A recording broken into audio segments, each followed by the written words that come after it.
வணக்கம், welcome to thiyonilapradeep kitchen. இன்னைக்கு நம்ம பார்க்க போறது ஒரு ஹெல்தியான பிரேக்ஃபாஸ்ட் அப்படி இல்லைன்னா ஸ்நாக் ரெசிபிங்க. கம்பு புட்டு எப்படி பண்றது அப்படின்னு தான் பார்க்க போறோம். இந்த கம்பு புட்டு பண்றதுக்கு நான் 1 கப் அளவு கம்பை எடுத்திருக்கேன். அதை ஒரு கடாயில சேர்த்துட்டு லேசா வாசனை வர அளவுக்கு அதை வறுத்துக்கலாம். மீடியம் ஃப்ளேம்ல வச்சு வறுத்துக்கோங்க. மாவு சீக்கிரமா தீஞ்சிரும். அதனால கேர்ஃபுல்லா கைவிடாம கிளறி விட்டு வறுத்துக்கோங்க. மாவு இந்த மாதிரி நல்லா சூடானதுக்கு அப்புறமா அந்த மாவை எடுத்து தனியாக வச்சுருங்க. தனியாக வச்சுட்டு அது கொஞ்சம் வார்ம் ஆகட்டும். அதுக்கப்புறமா நம்ம தண்ணி சேர்த்து பிசைஞ்சுக்கலாம். இப்போ மாவு கை பொறுக்கிற அளவுக்கு சூட்டுக்கு வந்துருச்சு. இப்போ என்ன பண்ணணும்னா, நீங்கள் ஹாட் வாட்டர் தான் பயன்படுத்தி பிசையணும் அப்படின்ற அவசியம் இல்லை.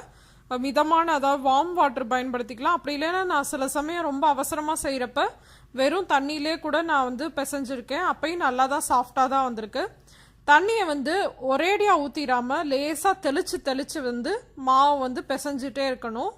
புட்டு மாவுக்கு பிசைகிறப்ப எல்லா மாவுமே ஈரமாயிருக்கணும். அதே சமயம் நம்ம சப்பாத்தி மாவு மாதிரி சேர்த்து பிசையக்கூடாது. அப்படியே உதுத்து விட்டு கொஞ்சம் கொஞ்சமாக தண்ணி தெளித்து பிசைஞ்சுக்கணும். புட்டு மாவு பதம் எப்படின்னா, நீங்கள் கொழுக்கட்டை மாதிரி பிடிச்சிங்க அப்படின்னா பிடிக்க வரணும். திரும்ப உதுத்து விட்டீங்க அப்படின்னா திரும்ப மாவெல்லாம் உதிர்ந்து போயிடணும். அந்த பதத்துக்கு வர வரைக்கும் லேசாக தண்ணி தெளித்து நம்ம பிசைஞ்சுக்கலாம். கரெக்டாக பார்த்தீங்கன்னா 1 கப் அளவு கம்பு மாவுக்கு எனக்கு ஒரு 1/2 கப் அளவு தண்ணி தேவைப்பட்டுச்சு. ஒவ்வொருத்தருக்கும் கொஞ்சம் அதிகமாக தேவைப்படலாம், அப்படி இல்லைன்னா கம்மியாக கூட தேவைப்படலாம். கொஞ்சம் கொஞ்சமாக தெளித்து நீங்கள் பிசைஞ்சிங்க அப்படின்னா கரெக்டான பதத்தில் பிசைஞ்சிடலாம்.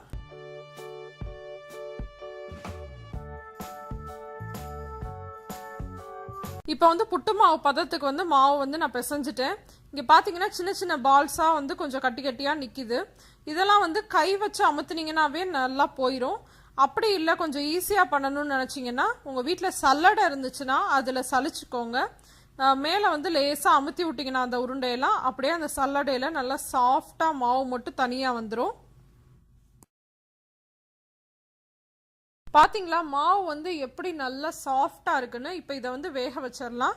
அதுக்கு ஒரு இட்லி பாத்திரத்தில் மேலே ஈர துணி போட்டு வச்சுருக்கேன். அதில் அந்த மாவை சேர்த்துக்கோங்க. மாவை சேர்த்ததுக்கு அப்புறமா இது கூட நீங்கள் ஃப்ரெஷ்ஷாக உங்கள் வீட்டில் துருவின தேங்காய் சேர்த்துக்க போகிறீங்க அப்படின்னா கடைசியாக சேர்த்துக்கலாம். நான் இங்கே ஃப்ரோசன் தேங்காய் தான் யூஸ் பண்ணுறேன். அதனால அதையும் புட்டு மாவோட சேர்த்தே வேக வச்சுக்க போகிறேன். அப்புறம் கடைசியாக ஒரு 1/2 டீஸ்பூன் அளவு நெய். அப்புறம் வாசனைக்காக 2 ஏலக்காய் தூள் இருந்துச்சுன்னா மாவோட சேர்த்தே கலந்துருங்க. அப்படி இல்லைன்னா இந்த மாதிரி 2 ஏலக்காய் நல்லா கீறிட்டு அதை இதோட சேர்த்துருங்க. இங்கே பார்த்தீங்கன்னா இட்லி பாத்திரத்தை தண்ணி நல்லா கொதிக்க வச்சுருக்கேன். இதில் அந்த இட்லி தட்டை எடுத்து வச்சு மூடி வச்சு நம்ம ஆவியில் வேக வச்சுக்கலாம்.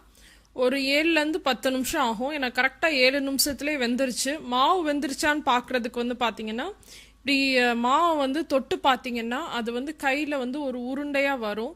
அந்த மாதிரி இருந்துச்சுன்னா தான் புட்டுக்கு மாவு வெந்துருச்சு அப்படின்னு அர்த்தம். அப்படி இல்லாமல் தொட்டோடனே நம்ம ஃபஸ்ட்டு வச்சோம் இல்லையா, அந்த மாதிரி அப்படியே திரளாகவே இருந்துச்சு அப்படின்னா வேகலை அப்படின்னு அர்த்தம். இன்னும் கொஞ்சம் நேரம் வேக வச்சுக்கோங்க. இப்போ புட்டு நல்லா வெந்துருச்சு. வெந்ததுக்கப்புறமா இதை ஒரு பிளேட்டில் மாற்றிட்டு அதுக்கப்புறம் நம்ம சர்க்கரை சேர்த்துக்கலாம். நான் ஸ்வீட்டுக்கு நாட்டு சர்க்கரை எடுத்திருக்கேன். உங்களுக்கு வேணான்னா ஜீனியோ வெல்லமோ கூட சேர்த்துக்கலாம். உங்கள் ஸ்வீட்னஸ்க்கு தகுந்த மாதிரி நீங்கள் நாட்டு சர்க்கரையோ வெல்லமோ சேர்த்துக்கலாம். நான் ஒரு 3 டீஸ்பூன் அளவு நாட்டு சர்க்கரை சேர்த்துருக்கேன். சேர்த்துட்டு நல்லா கலந்து விட்டுக்கோங்க. அந்த சூட்டோடவே கலந்து விட்டுட்டீங்க அப்படின்னா அந்த நாட்டு சர்க்கரையும் கொஞ்சம் மெல்ட் ஆகி அந்த புட்டோட சேர்ந்துருக்கும்.